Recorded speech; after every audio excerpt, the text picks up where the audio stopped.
ঈশ্বরদী পৌর পরিষদ কর্তৃক ধার্যকৃত হোল্ডিং ট্যাক্স নিয়ে সাধারণ নাগরিকদের উদ্বিগ্ন না হওয়ার আহ্বান জানিয়েছেন পৌর মেয়র ইসাক আলী মালিথা।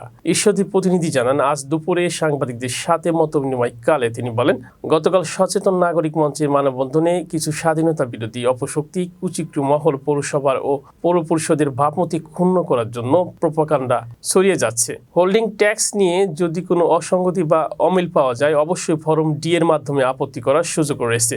জনগণের কষ্ট হয় এমন কোনো হোল্ডিং ট্যাক্স নেওয়া হবে না। পৌর পরিষদের দেওয়া তথ্য মতে রিঅ্যাসেসমেন্টের মাধ্যমে প্রতি 5 বছর পর নতুনভাবে হোল্ডিং ট্যাক্স পূর্ণ নির্ধারিত করা হয়। তিনি আরো বলেন, ঈশ্বরদী পৌরসভার উন্নয়নের স্বার্থে হোল্ডিং ট্যাক্স নেওয়া হয় এবং সেই ট্যাক্সের টাকায় পৌরসভার উন্নয়নে ব্যয় করা হয়। এ সময় রিঅ্যাসেসমেন্ট নিয়ে সাংবাদিকদের প্রশ্নের জবাবে মেয়র বলেন, আমি একজন নির্বাচিত জনপ্রতিনিধি।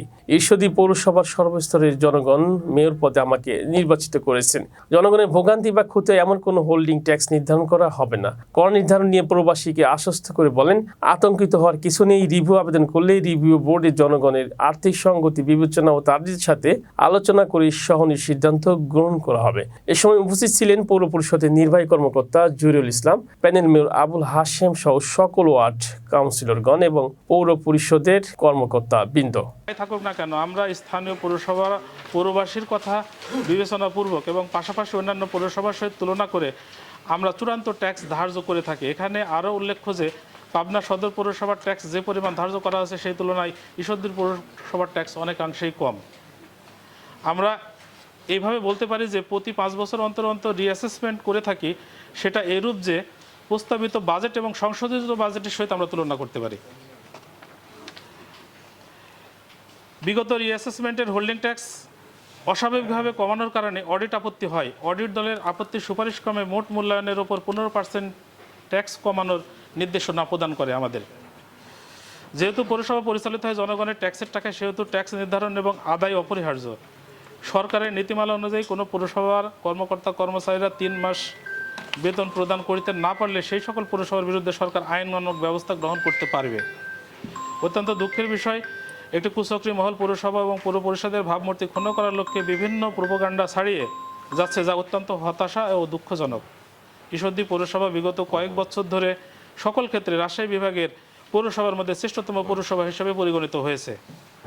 এই সুনাম ধরে রাখার জন্য পৌরসভার সকল সম্মানিত পৌরবাসীর বিভিন্ন শ্রেণী পেশার মানুষ এবং এই সমাজের দর্পণ হিসাবে পরিচিত সাংবাদিক ভাইদের সর্বাত্মক সহযোগিতা কামনা করছি। পরিশেষে মাননীয় প্রধানমন্ত্রীর স্মার্ট বাংলাদেশ গড়ার লক্ষ্যে ঈশ্বরদী পৌরসভার সকল ক্ষেত্রে ঈশ্বরদী পৌরসভাকে স্মার্ট পৌরসভায় রূপান্তরিত করার লক্ষ্যে সকল সম্মানিত পৌরবাসীর সার্বিক সহযোগিতা কামনা করছি। কামনান্তে পৌর পরিষদ ঈশ্বরদী পৌরসভা সকল। আমাদের সরকারের বাৎসরিক খরচ দেওয়া হলো 52 থেকে 56 লক্ষ টাকা। এই হলো আমাদের সরকারি অনুদান, কিন্তু এর মধ্যে ওই অধিক না।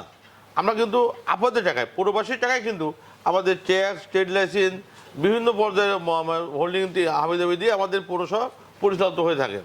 সমাজে এখানে প্রায় 100-150 লোকজন আছে বৃহৎ পৌরসভাকে পরিষ্কার পরিচ্ছন্ন রাখার জন্য। এগুলাকে বেতন ভাতা দিয়ে এখান থেকে আমাদের পৌরসভার ট্যাক্স দিয়ে কিন্তু পৌরসভার বেতন ভাতা দিয়ে কিন্তু আমাদের পরিশোধ করতে হয়। এই জন্য আমাদের সম্মানিত পৌরবাসী, আমরা 5 বছর পর আপনাদের কাছে আসি যে ট্যাক্স নির্ধারণ জন্য।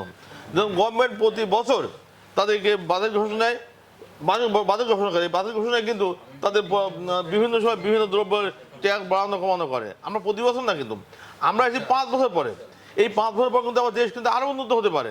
কিন্তু আপনাদের ট্যাক্স কিন্তু আজকে যে অ্যাসেসমেন্ট হবে এই 5 বছর পর্যন্ত এটা থাকবে, কিন্তু 5 বছর পর্যন্ত এটা থাকবে। এই 5 বছর আমার জীবন মান কিন্তু আরও উন্নত হবে। এটা কিন্তু আমাদের প্রত্যাশা। কিন্তু ঈশ্বরদী পৌরসভা যেখানে আছে 5 বছর সেখানে থাকে না, আরও উন্নতি হবে, আরও প্রসার বিস্তার করবে।